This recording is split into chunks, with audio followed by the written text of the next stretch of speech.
I mean, they're projected to lose between 2 and 400 million on this. And to everyone who hates when I win, the winged victory came to the Louvre in pieces, and people still line up to see her. If I'm Bob Iger, you know what we're doing? Emergency meeting. We're putting Snow White on hold for 2 years, and guess what? Smart. Pay her a couple $1,000,000, go away. We're gonna bring another person to play this role.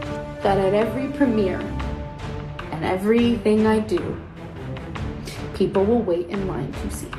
Rachel Zegler, who I believe would be categorized as a loudmouth dope. She said Grumpy was basically a war criminal, so the mouse froze her millions.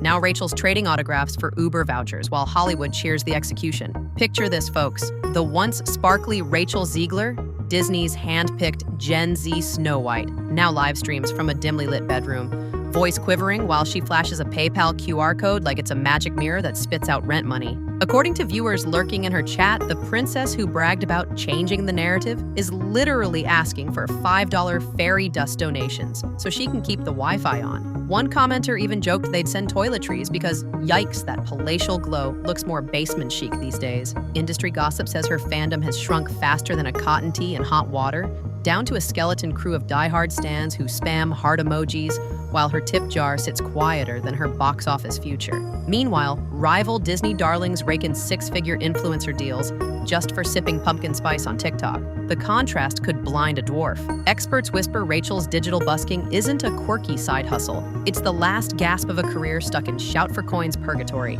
If you're counting red flags, that's a whole parade. And we're only at the starting float of this meltdown marathon. The algorithm loves a downfall. Her pity party clips rack twice the engagement of her old red carpet reels, proving schadenfreude is the internet's favorite snack. As one snarky Reddit thread put it, from Hollywood royalty to pocket change peasant, press F to pay respects. Strap in, because this humiliation express is just leaving the station. Seriously. Word around Burbank is that Disney slammed a frosty lid on Rachel's $20 million payday, freezing the cash like a popsicle no one asked for. Studio insiders, who'd sooner eat glass than go on record, claim the Mouse House triggered a morals clause the second her nuclear woke sound bites detonated across social feeds. Translation: break public goodwill and your bonus goes bye-bye. Industry lawyers whisper the money now lounges in escrow, accruing dust instead of interest, while arbitration crawls slower than a dwarf on lunch break. One cynical accountant joked, the only way she'll touch those millions is if she books a time machine back to her West Side Story press tour when her halo was still factory sealed. Disney bean counters allegedly told the board they're not paying for bad PR twice, which is corporate speak for, you embarrassed us, enjoy the void. Meanwhile, fans calculate exactly how many Twitch subs it would take to fill that 8-figure hole. Spoiler, she'd need every citizen of Kansas subscribing for a year. The optics? Brutal. A princess without a kingdom, standing outside the castle gate waving an IOU. And remember, this is the same studio that wrote Johnny Depp a breakup text. So compassion isn't on the menu. If you thought losing tip money was tragic, just wait till we pull back the mascara-smeared curtain on her ex-beauty sponsor. Odds of payout soon? Roughly equal to Dopey winning an Oscar.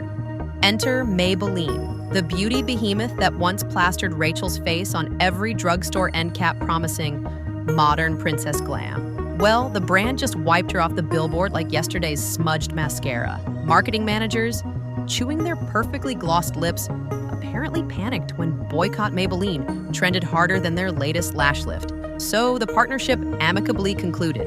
Corporate code for don't let the door hit your contour palette. A source familiar with the negotiation says Rachel's reps begged for a grace period, but the company's risk team nixed it faster than you can say, maybe she's born with controversy. The fallout? Her 7-figure endorsement evaporated overnight, and warehouses allegedly began slapping clearance stickers over her limited edition sets. Beauty tube gurus are already treating the product like radioactive blush, reviewing it only for doom clicks. Meanwhile, quieter influencers happily take up the ad spend vacuum she left, proving Hollywood's conveyor belt keeps rolling even when one spokesprincess slips under the gears. And just when you think losing makeup money is peak humiliation, remember? Foundation covers blemishes, not bankruptcy. Keep that compact handy, Rachel. You're gonna need a full coverage miracle. Rumor has it, remaining palettes are shipping to discount chains, and one ex-Maybelline exec joked the only shade left is the PR shadow cast over their Q3 projections. If you thought brand exile was savage, wait for the talent agent breakup. Barron and Associates, the Hollywood powerhouse that nurtured Rachel's meteoric rise, reportedly ghosted her faster than an LA date who discovers you don't have valet parking. According to 2 espresso-fueled assistants eavesdropping in the lobby, the senior partner paused mid-latte and said, "We don't negotiate with PR grenades," then quietly deleted her contact from the agency CRM. The now viral quote, "I've never seen anyone blow up their whole career so quickly. She decided terrorists were more important," has circulated in industry group chats like a spicy meme, complete with crying laugh emojis. Casting directors, smelling blood in the chlorinated pool, began warning reps that pitching Rachel is the fastest route to voicemail. Producers love a clean set, and her baggage could fill a Boeing. One sitcom showrunner even joked they'd rather resurrect Jar Jar Binks than headline her. Losing an agent means no auditions, no negotiations, and 0 gatekeeper cachet, leaving her networking on LinkedIn like a film school grad. Reminder, in Hollywood, a talent without representation is basically a theme park character on their day off. Costumes still itchy, but nobody's paying for selfies. Word is lesser agencies circled like seagulls over a dropped churro, but most backed off after Googling Rachel Zegler controversy and watching their browsers spontaneously combust. With every bridge torched, she's left shouting across the canyon, hoping an echo counts as a callback. So what exactly lit the fuse? Rewind to the infamous promo panel where Rachel dismissed the 1937 animated classic as creepy and outdated. The original cartoon came out in 1937, and very evidently so. Then bragged she'd rewritten Snow White as a 2020s warrior queen who doesn't need rescuing. We absolutely wrote a Snow White. That is not going to be saved by You the wrote prince. it? She's not going to be saved by the prince, and she's not going to be dreaming about true love. She's dreaming about becoming the leader she knows she can be. Audience jaws hit the ballroom carpet, but Twitter took a flamethrower to her mentions. Things went full Chernobyl when she doubled down on IG Live, implying critics who preferred the original were sympathizing with oppressive fairy tale ideals. One trending thread equated her rant to calling Grumpy a war criminal. Within hours, the hashtag number, Fire Rachel, trended worldwide. Pages of fan art got memory hold, and Disney's social team reportedly switched to DEFCON 2. Media analysts say that single panel spawned more negative sentiment than the entire Cats trailer fiasco. The irony? She wanted to modernize a princess, but accidentally revived the guillotine. When your brand goes nuclear, sponsors deploy hazmat suits, and Mickey Mouse suddenly looks like the calmer party in the room. That's talent. The spiral tightened when archived tweets surfaced comparing certain political stances to terror tactics, branding her the poster child for over-caffeinated activism. Her fandom subreddit imploded, and she went from fairest to most ratioed. Not even the evil queen pulled off that level of backlash. Lawyers love fine print, and Disney's contracts are basically Tolstoy with fewer jokes. Buried among the sparkle clauses is the dreaded morals trigger. 50 pages explaining how the studio can flip your bank account to 0 if you embarrass the brand. According to a legal eagle who's billed more hours than Doc's worked days, Rachel's signature sits under a paragraph stating any action that diminishes the family-friendly reputation of the property allows payment suspension without notice. Translation, tweet reckless, kiss cash goodbye. Arbitration could drag for years, but Disney's coffers outlast mortal patience. Meanwhile, interest accrues, just not to her. Insiders speculate she'd need to prove. The backlash isn't her fault, an argument harder to win than a staring contest with Medusa.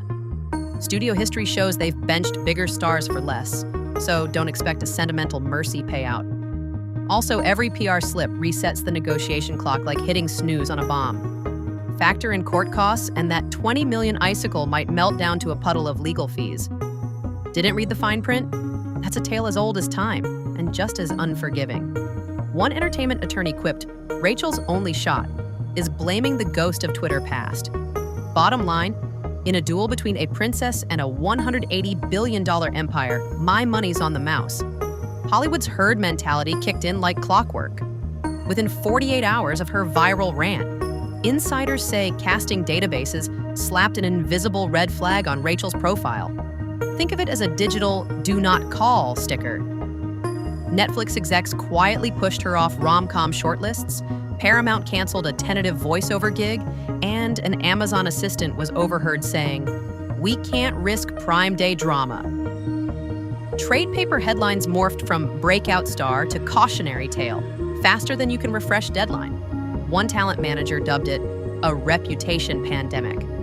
Everyone practices social distancing from the perceived contagion. Meanwhile, YouTube channels, Hi, That's Us, feast on the wreckage because nothing juices watch time like a fallen fairy tale. In a town obsessed with optics, Rachel became a walking caution sign, slippery when outspoken. Even indie directors balk at the insurance premiums tied to her name. Translation, she's the social equivalent of leftover craft service sushi. Everyone's hungry, but nobody touches it. Comeback cliches usually involve tears on late-night couches and a charity partnership nobody fact-checks. But Rachel's road looks more like a demolition derby. Crisis managers pitched an apology tour. Think glossy mag spread, titled I Was Wrong but Also Right. Yet sources say she balked, afraid it'd read as surrender. Some handlers suggest Broadway, theater crowds forgive fast. Others whisper foreign dub voice work where no one recognizes her. There's also the spiritual retreat move, emerge barefoot, humming gratitude mantras at sunrise. Realistically, her best bet is a guerrilla indie shot on kombucha and favors, praying Sundance loves a redemption arc, but festivals chase buzz, not baggage. And hers comes with TSA-sized fees. Remember Shia LaBeouf's paper bag phase? That could look dignified by comparison. And if all else fails, there's always podcasting, because controversy is welcome where there's no dress code. Audiences do love a twist, though. Rescue a puppy on TikTok and sentiment might thaw faster than Elsa's palace in July. Until then, her cautionary slide deck reads, 1. Don't subtweet the fan base.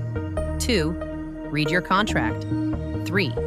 The mouse has claws. Meanwhile, fans turned armchair economists are crunching how quickly a celeb income stream can evaporate. Spreadsheet warriors on TikTok peg Rachel's monthly burn. LA rent, glam squad, publicist, that ominous student loan elephant at 6 figures. Without Disney checks, she'd need Patreon pledges the size of a small nation just to tread water. The spectacle birthed a subgenre, celebrity net worth autopsies, where creators dissect financial ruin with forensic glee. Ironically, these vids keep her name alive like a zombie franchise nobody ordered. Comment sections split between schadenfreude chefs, cooking hot takes, and white knight defenders yelling, "Let her learn." The latter get downvoted faster than a spoiler post on premiere night. Finance YouTubers break down compound interest on her frozen millions, concluding she'll likely net less in real terms even if she wins. Reddit traders even minted Zegler coin, a satirical crypto pegged to her apology odds. It spiked on talk show rumors, then nosedived when her team denied everything.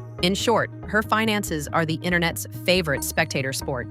And so we arrive at the glitter-strewn wreckage. Disney dollars in deep freeze, makeup money in the trash compactor, agent AWOL, fandom at war, and a PayPal link begging to be fed. Morale of the story? In the age of viral outrage, one rogue sentence bulldozes a castle faster than any evil queen. Crisis comm vets say her only hope is a miracle cameo.